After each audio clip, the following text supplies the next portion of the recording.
Hello friends, मैं प्रदीप कुमार स्वागत करता हूं आपके अपने यूट्यूब चैनल वीके स्टडी 7 में। तो फ्रेंड्स, आज हम प्रश्नावली 1 जो कि वास्तविक संख्या है, इसके कुछ क्वेश्चन को हल करेंगे। तो आइए स्टार्ट करते हैं। प्रश्नावली 1.1 का जो पहला क्वेश्चन है उसमें क्या कहा गया है, निम्नलिखित संख्याओं का एचसीएफ ज्ञात करने के लिए यूक्लिड विभाजन एल्गोरिथम का प्रयोग कीजिए। क्या क्वेश्चन है, निम्नलिखित संख्याओं का एचसीएफ ज्ञात करने के लिए यूक्लिड विभाजन एल्गोरिथम का प्रयोग कीजिए। इसमें 3 क्वेश्चन दिए गए हैं। पहला क्या है, 135 और 225, 196 और 38,220, 867 और 225। तो पहले लिखते हैं पहला वाला क्या है क्वेश्चन, 135 और 225। तो इसको स्टार्ट करने से पहले हम समझ लेते हैं कि यूक्लिड विभाजन एल्गोरिथम होता क्या है और इससे एचसीएफ कैसे ज्ञात करते हैं। तो यूक्लिड विभाजन जो एल्गोरिथम होता है, इसका प्रयोग हम एचसीएफ ज्ञात करने के लिए करते हैं। एचसीएफ का मतलब होता है हाईएस्ट कॉमन फैक्टर, मतलब जो मैक्सिमम नंबर होता है उसी को फाइंड आउट करना होता है जो दोनों में सम्मिलित हो।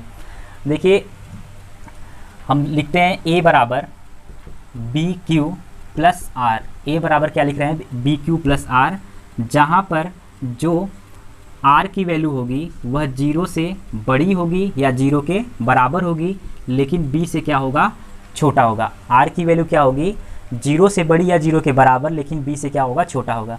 देखिए, ए बराबर बी क्यू प्लस आर, हमें 2 नंबर दिए होंगे, एक नंबर क्या होगा, ए होगा, और दूसरा नंबर क्या होगा, बी होगा। जहाँ पे बी बड़ा होगा किससे, ए से, बी बड़ा होगा ए से। तो ए बराबर बी क्यू प्लस आर में हम इसको लिख ले रहे हैं, भाज्य बराबर भाजक गुणे भागफल और प्लस शेषफल। क्या लिखा गया है, भाज्य बराबर भाजक गुणे भागफल प्लस शेषफल। जहाँ पे ए क्या होगा, भाज्य होगा, बी होगा भाजक, क्यू क्या होगा, भागफल, और आर क्या होगा, शेषफल। मतलब यूक्लिड विभाजन प्रमेयिका में जो आर यानी शेषफल की जो वैल्यू होगी वह हमेशा क्या हो सकती है, या तो 0 के बराबर हो सकती है और या तो 0 से बड़ा हो सकता है, लेकिन बी जो होगा उससे क्या होगा, छोटा होगा। एक एग्जाम्पल लेते हैं। मान लीजिए हमें डिवाइड कराना है, हम लिख रहे हैं यहाँ पे 15 में हमें 4 से भाग देना है। 15 में 4 से भाग देंगे तो कितनी बार जाएगा, 4 3 या 12, और यहाँ पे शेष कितना बचेगा, 3 बचेगा। तो आप देखिए, यह क्या है, ए की वैल्यू है, यह बी है, यह वाला क्यू है, और यह क्या है, आर है। तो इससे आपको क्या पता चलता है, देखिए जो आर का मान है 3 आया है, जो कि क्या है, शेषफल है, और यह 3 क्या है, 0 से बड़ा है। देखिए 0 से बड़ा होता है 3, लेकिन जो बी है, बी कितना है, 4, इससे छोटा है। तो यह जो लिखा गया 0 क्या है, 0 से बड़ा आर होता है और इसके बराबर होता है, लेकिन बी से छोटा होता है। इस एग्जाम्पल से हम लोग देख सकते हैं इसको। अब देखिए 135 और 225 में हम मान लेते हैं कि 225 क्या है, बी है, और 135 क्या है, ए है। तो इसके लिए 225 में हम 135 से भाग देंगे।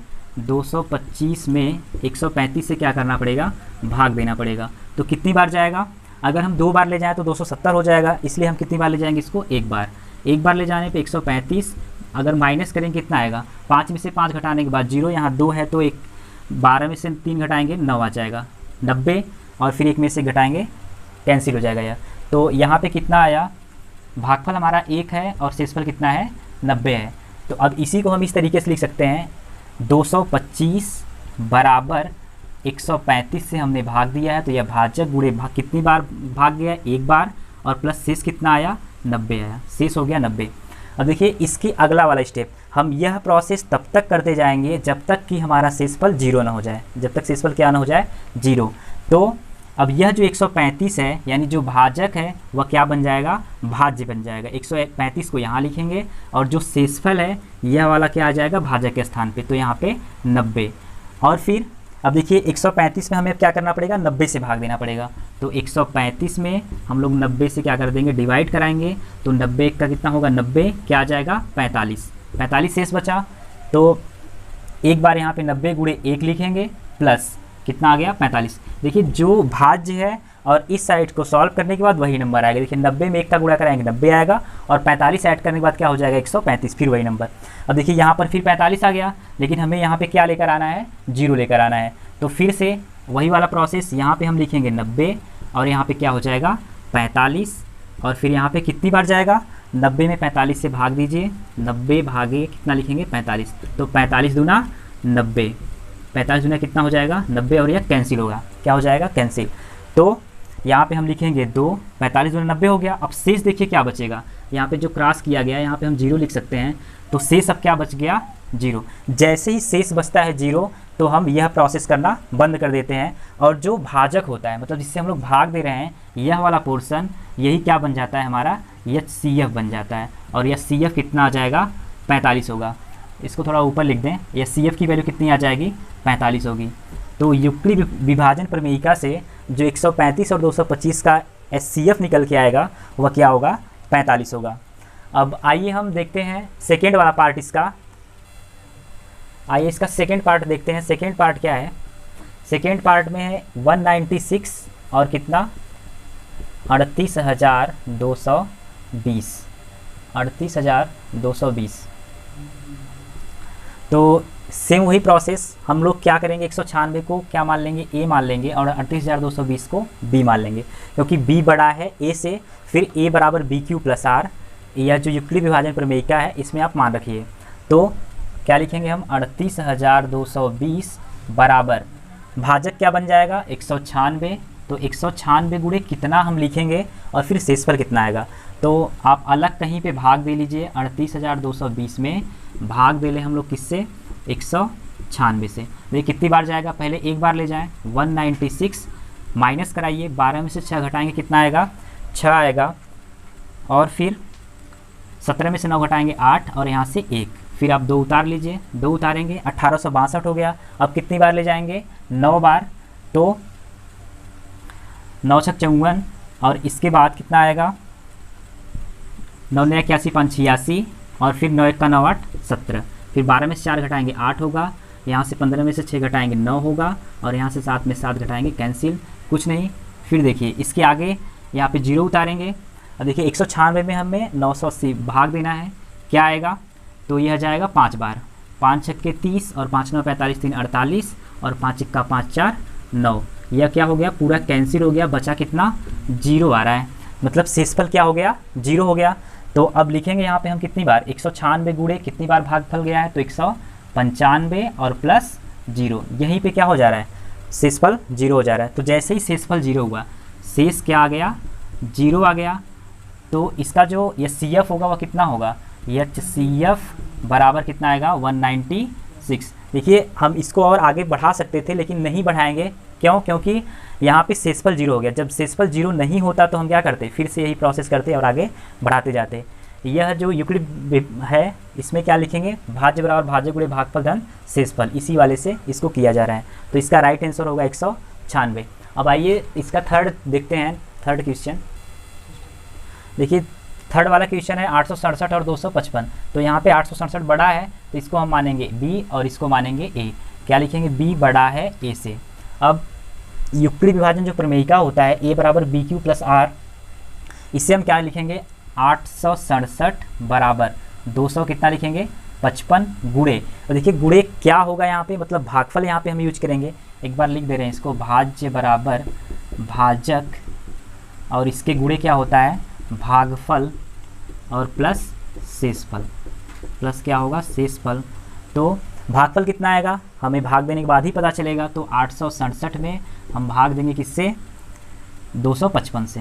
255 से जब भाग देंगे कितनी बार जाएगा, 3 बार ले जा सकते हैं इसको। तो 3 बार जब ले जाएंगे तो 3 पचे 15 और 3 पचे 15 और 1 16, 3 दूना 6 1 7, 765 आएगा। माइनस कराइए, 7 में से 5 घटाएंगे 2 और फिर 6 में से 6 घटाएंगे 0, 8 में 7 घटाएंगे 1 आ जाएगा। तो शेषफल कितना आ गया 102 आया और भागफल कितना आया 3। तो यहाँ पे हम कितना लिखेंगे भागफल 3 प्लस शेषफल कितना है 102। अब देखिए यहाँ पे शेषफल 102 आया है, इसलिए हम इसको क्या करेंगे आगे बढ़ाएंगे जब तक कि 0 ना आ जाए। अगला स्टेप क्या होगा, यह 255 जो है यानी जो भाजक है वह यहाँ पे आ जाएगा, 255 भाज्य बन जाएगा, फिर बराबर 102 जो है वह क्या बन जाएगा शेषफल। अब देखिए 255 में हमें फिर से 102 से भाग देना पड़ेगा। तो 255 में 102 से भाग देंगे। जब 102 से भाग देंगे कितनी बार ले जा सकते हैं इसको, 2 बार जाएगा। तो 2 दूना 4 0 और 2 1 का 2, 204 आ गया। माइनस कराइए और यहाँ पे कितना आ जाएगा 51, मतलब 51 आ गया इसका शेषफल। तो यहाँ पे हम लिखेंगे 2, फिर शेषफल कितना आ गया 51। देखिए फिर यहाँ पे शेषफल 51 है तो इसको और आगे बढ़ाना पड़ेगा। अब जो 102 है वह क्या बन जाएगा भाज्य बन जाएगा, फिर भाजक क्या होगा 51, भाजक क्या हो जाएगा 51। अब 51 में किसका गुणा कराएंगे, तो फिर से आप 102 में 51 का भाग देंगे, 102 में क्या करेंगे 51 से भाग, तो 51 में 2 का गुणा कराने पे आ जाएगा 102, तो 51 दूना कितना होगा 102, और शेषफल क्या आ गया 0 आ गया, तो 51 गुणे 2 और प्लस शेषफल 0। जैसे ही शेषफल 0 होता है इसको हम यहीं पे स्टॉप कर देंगे, और फिर जो भाजक होगा, यही जो भाजक है यही क्या होगा हमारा HCF हो जाएगा। तो HCF की जो वैल्यू आएगी क्या आएगी 51 आएगी। तो लास्ट वाले क्वेश्चन का 867 और 255 का जो HCF होगा वह कितना होगा 51 होगा। आइए अगला क्वेश्चन देखते हैं। अब आइए अगला क्वेश्चन देखते हैं। क्वेश्चन नंबर 2 क्या लिखा गया, दर्शाइए कि कोई भी धनात्मक विषम पूर्णांक 6q + 1 या 6q + 3 या 6q + 5 के रूप का होता है, जहां पर q क्या है कोई पूर्णांक है। एक बार क्वेश्चन फिर से पढ़ते हैं। दर्शाइए कि कोई भी धनात्मक विषम पूर्णांक 6q + 1 या 6q + 3 या 6q + 5 के रूप का होता है, जहां पे q क्या है कोई पूर्णांक है। तो इसके लिए सबसे पहले हम क्या करेंगे, मानेंगे कि माना कोई धनात्मक पूर्णांक क्या है a है, कोई धनात्मक पूर्णांक a है, तथा b बराबर 6, तथा b बराबर 6। अब देखिए यूक्लिड विभाजन प्रमेयिका क्या होता है, यूक्लिड विभाजन प्रमेयिका, यूक्लिड विभाजन प्रमेयिका ये क्या होता है, a बराबर BQ + R, a बराबर क्या होता है BQ + R, तथा जो R की वैल्यू होगी वह 0 से बड़ी और 0 के बराबर, लेकिन b से क्या होता है छोटा होता है। और एक और लिखेंगे यहाँ पे Q की जो वैल्यू होगी वह हमेशा 0 से बड़ी होगी या 0 के बराबर हो सकती है। जहाँ पे लिखा है Q कोई क्या है पूर्णांक है। अब इसके बाद a बराबर BQ + R लिखा है, तो इसको हम लिख सकते हैं a बराबर b के स्थान पे हमने क्या माना है 6, तो यहाँ पे 6 लिखेंगे 6q + R, 6q + R। अब देखिए r की वैल्यू हम बारी बारी से रखवाएंगे, लेकिन क्या रखेंगे या कैसे पता चलेगा, तो 0 बड़ा है r से लेकिन b से छोटा है, b का मान कितना है यहाँ पे 6 है, तो यहाँ पे हम रखेंगे कितना 6। तो देखिए r की वैल्यू 6 से छोटी होगी, r की वैल्यू क्या होगी 6 से छोटी। अब 6 से छोटी संख्याएं क्या क्या हो सकती हैं, तो इसमें हम 0 लिख सकते हैं, क्या क्या लिख सकते हैं, r बराबर 0 लिख सकते हैं, 1 लिख सकते हैं, 2 3 4 और 5। 6 से छोटी संख्या क्या है 0 हो सकता है, 1 2 3 4 5। अगर हम 6 लिखेंगे तो यह क्या हो जाएगा बराबर हो जाएगा, लेकिन इस वाला जो यह स्टेटमेंट दिया गया है इसके अनुसार हम लोग क्या जानते हैं कि r की वैल्यू 0 के बराबर हो सकती है और 0 से बड़ी हो सकती है, लेकिन क्या होगी b से छोटी होगी। तो यहाँ पे 5 तक। अब हम बारी बारी से इसको मान लीजिए अब इक्वेशन नंबर फर्स्ट, तो a बराबर 6q + R में r बराबर मान रखने पर, तो r बराबर जब हम 0 रखेंगे तो क्या आएगा, यहाँ पे लिख दे रहे हैं a बराबर 6q + R में r बराबर 0 रखने पर, r बराबर 0 रखने पर, तो देखिए जैसे ही r बराबर 0 रखेंगे तो यहाँ से क्या आ जाएगा a बराबर 6q, क्या आएगा a बराबर 6q, क्योंकि r की वैल्यू क्या है 0 है, तो यहाँ पे 6q आ जाएगा। इसके बाद r बराबर हम कितना रखेंगे 1, जैसे ही r बराबर 1 रखेंगे तो आएगा a बराबर 6q + 1, क्या आ जाएगा 6q + 1। इसके बाद जब r बराबर हम लोग r बराबर 2 रखेंगे तो कितना आएगा a बराबर 6q + 2। फिर r बराबर 3 रखेंगे तो क्या आएगा a बराबर 6q + 3। इसके बाद r बराबर 4 रखेंगे तो a बराबर कितना आएगा 6q + 4। फिर r बराबर 5 रखने पे क्या आएगा a बराबर 6q + 5। देखिए a बराबर 6q + R में इसको हमने माना इक्वेशन नंबर फर्स्ट। अब इसी यूक्लिड विभाजन प्रमेयिका में हम लोग क्या करेंगे, r की वैल्यू बारी बारी से 0 1 2 3 4 और 5 ही मान रखवाएंगे, क्योंकि जो r की वैल्यू है वह 6 से क्या है छोटी है। अब इसमें आप क्या देखते हैं a बराबर 6q, a बराबर 6q + 1 और a बराबर 6q + 2, 6q + 3, 6q + 4 और 6q + 5। तो ये सभी नंबर जो 6q + 1, 6q + 3 और 6q + 5 क्या हैं, देखिए 6q+1 कामा 6q+3 और 6q+5 ये सभी क्या है, विषम धन पूर्णांक हैं, या तो धनात्मक विषम पूर्णांक आप लिख सकते हैं, धनात्मक विषम पूर्णांक है, धनात्मक विषम पूर्णांक है। देखिए यहाँ पे 6 लिखा है, 6 एक सम संख्या है। आप सम संख्या में किसी भी संख्या से आप मल्टीप्लाई कराइए, वह क्या आता है, सम संख्या आता है। लेकिन सम संख्या में हम विषम संख्या को ऐड कर देंगे तो क्या मिल जाएगा, हमें विषम संख्या मिलेगी।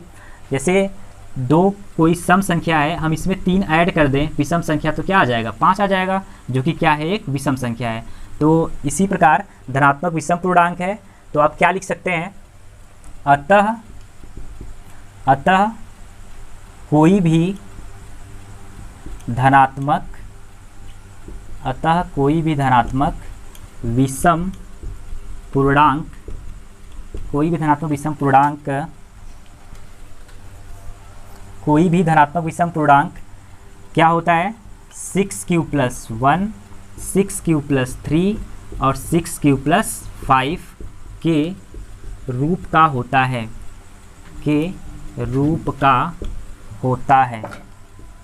6q+5 के रूप का होता है। आइए इसको एक बार और समझ लेते हैं।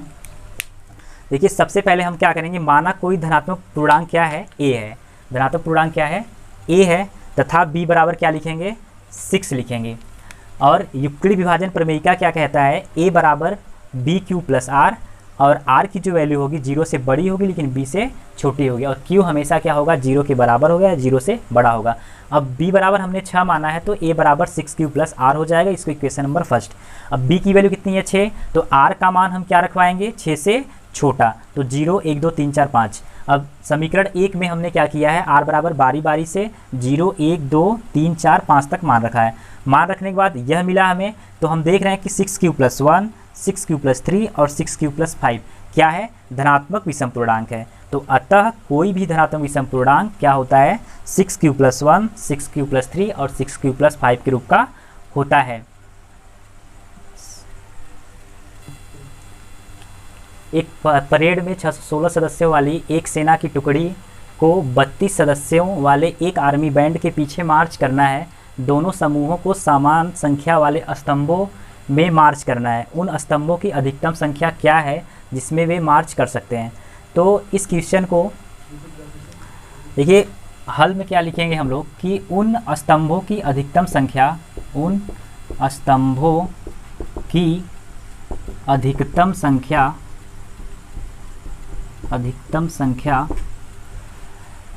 616 तथा 32 के HCF से ज्ञात होगी, HCF से ज्ञात होगी। देखिए 616 और 32 के HCF से ज्ञात होगी, तो HCF निकालने के लिए हम लोग क्या जानते हैं, यूक्लिड विभाजन प्रमेयिका। तो हम इसमें क्या करेंगे, यूक्लिड विभाजन प्रमेयिका लगाएंगे, यूक्लिड विभाजन प्रमेयिका। इस प्रमेयिका के अनुसार क्या होता है कि a बराबर bq+r, जहाँ पे r की जो वैल्यू होगी वह 0 से बड़ी या 0 के बराबर हो सकता है, लेकिन b से क्या हो सकता है, या छोटा होगा, b से छोटा होगा। तो a बराबर bq+r में हम लोग मान लेते हैं कि 616 क्या है, b है, और फिर 32 क्या है, a है। तो आगे क्या लिखेंगे, 616 बराबर 32 गुणे, अब देखिए 32 गुणे यहाँ पे क्या आएगा मतलब जो भागफल होगा वह कितना होगा। तो इसको पता करने के लिए हम लोग भाग करेंगे, इसमें 616 में किससे, 32 से हमें क्या करना है, भाग देना है। तो अगर हम 2 बार ले जाएं तो कितना आएगा, 64 हो जाएगा। तो एक ही बार ले जाते हैं, 32 1 का 32, और यहाँ पे 11 में से 2 घटाएंगे 9 आएगा, और 5 में से 2 घटाएंगे तो 5 में से 3 घटाएंगे 2 आएगा, और यहाँ पे 6। देखिए इसके बाद कितनी बार जा सकता है, अगर हम यहाँ पे 9 बार ले जाएं इसको तो कितना आएगा, वीडियो पॉज करते हैं, इसको 9 बार ले जाएंगे। 9 बार जब लिखेंगे आप तो यहाँ 9 9 दूना 18, और 9 3 कितना होगा, 27, 27 से कितना हो जाएगा, 28। देखिए 16 में से 8 घटाएंगे 8 आएगा, 9 में से 8 घटाएंगे 0, यहाँ से कुछ नहीं बचेगा। तो 8 शेषफल बच रहा है, 8 क्या हो रहा है, शेषफल। तो 32 गुणे लिखेंगे 19 और प्लस 8। अब देखिए 8 शेषफल है तो इसको हम फिर से आगे बढ़ाएंगे। यह जो 32 है वह क्या हो जाएगा, भाज्य बन जाएगा, और जो शेषफल है वह क्या बन जाएगा, भाजक बन जाएगा। देखिए 32 बराबर 8 गुणे, अब 32 में 8 से भाग दे दीजिए। 32 में जैसे ही हम 8 से भाग देंगे तो 8 चौक के 32 क्या हो जाएगा, कैंसिल होकर के यहाँ पे क्या मिलेगा, शेषफल 0। जैसे ही शेष 0 आता है तो यहाँ पे अब इसको हम स्टॉप कर देंगे। तो 8 गुणे 4 प्लस 0, तो यही जो भाजक होगा वह क्या होगा, HCF होगा। भाजक HCF यानी 8। तो अधिकतम संख्या क्या होगी, 8 होगी। अधिकतम संख्या कितनी होगी, 8 होगी उन स्तंभों की। तो यहाँ पे आप लिख दीजिए स्तंभों की अधिकतम संख्या 8 है। स्तंभों की अधिकतम संख्या कितनी है, 8 है। बस।